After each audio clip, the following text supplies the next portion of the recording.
안녕하세요. 상가 빌딩 매매 전문 명작 공인중개사 대표 부동산 형아입니다.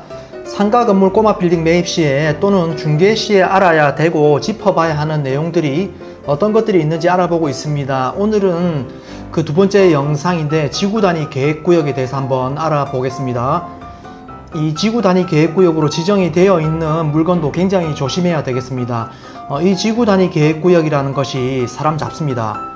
그럼 일단 이 지구 단위 계획구역이란 무엇이냐, 그 정의를 함께 보겠습니다.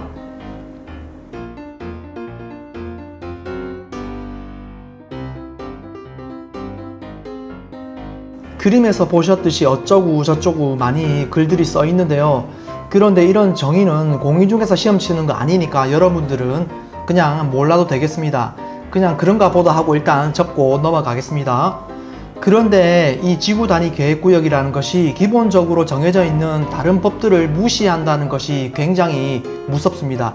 그래서 우리가 당연히 알고 있는 그냥 일반적인 법의 내용을 가지고 판단을 하면 안 된다는 것입니다.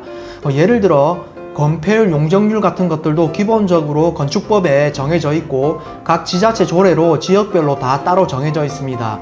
그런데 이 지구 단위 계획구역으로 지정이 된 곳은 이런 기본적인 개별법들이 있음에도 불구하고 그 개별법을 따르는 것이 아니라 지구 단위 계획구역에 따로 지정이 되어 있는 내용을 따라야 된다는 것입니다. 방금 말씀드린 건폐율, 용적률 뿐만 아니라 이 지구 단위 계획구역의 지정 내용으로 건물의 높이, 모양, 색채, 건축선 후퇴 거리 등등등 그 지정된 지역의 목적별로 별의별 게 다 있습니다.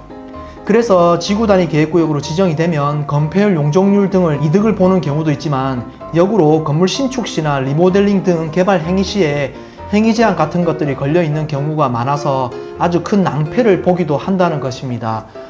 예를 한 가지만 들어서 만약 건물을 신축하고자 할 때 지구 단위 계획구역의 영향으로 내가 원하는 용도로 건물을 짓지 못하는 경우가 있을 수 있겠습니다. 제가 사례를 하나 보여드리겠습니다. 일단 지금 그림에서 빨간색 박스 안에 지구 단위 계획구역이라고 명시가 되어 있습니다.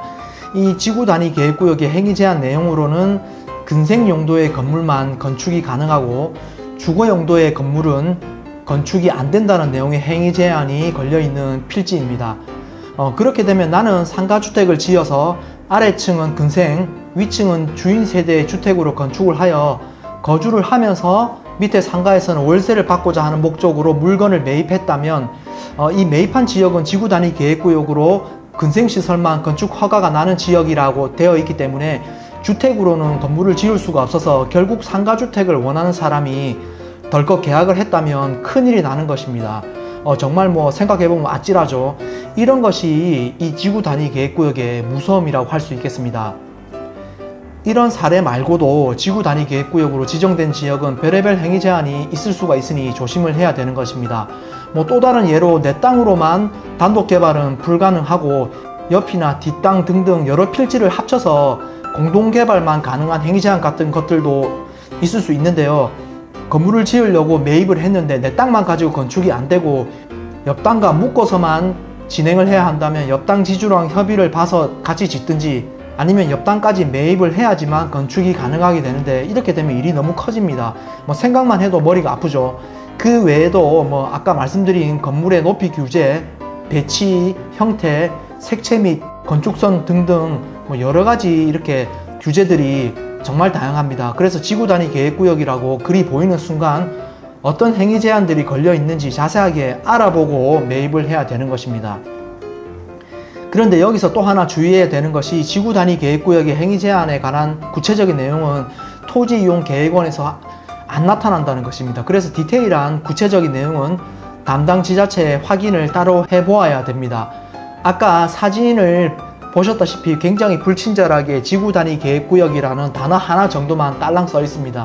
그래서 그 속에 어마무시한 내용은 전혀 공시가 안 되어 알 수가 없기 때문에 꼭 지자체 담당 주무관들에게 확인을 디테일하게 하여야 됩니다.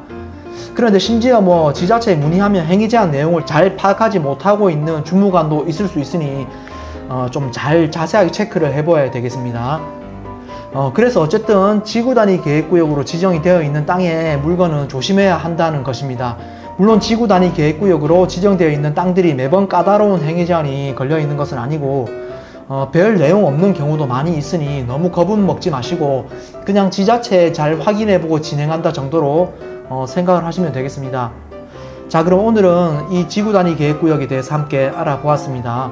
오늘 내용이 도움되신 분들은 좋아요, 구독, 알림 설정까지 부탁드리겠습니다. 자, 오늘의 영상은 여기서 마무리를 하도록 하겠습니다. 대단히 감사합니다.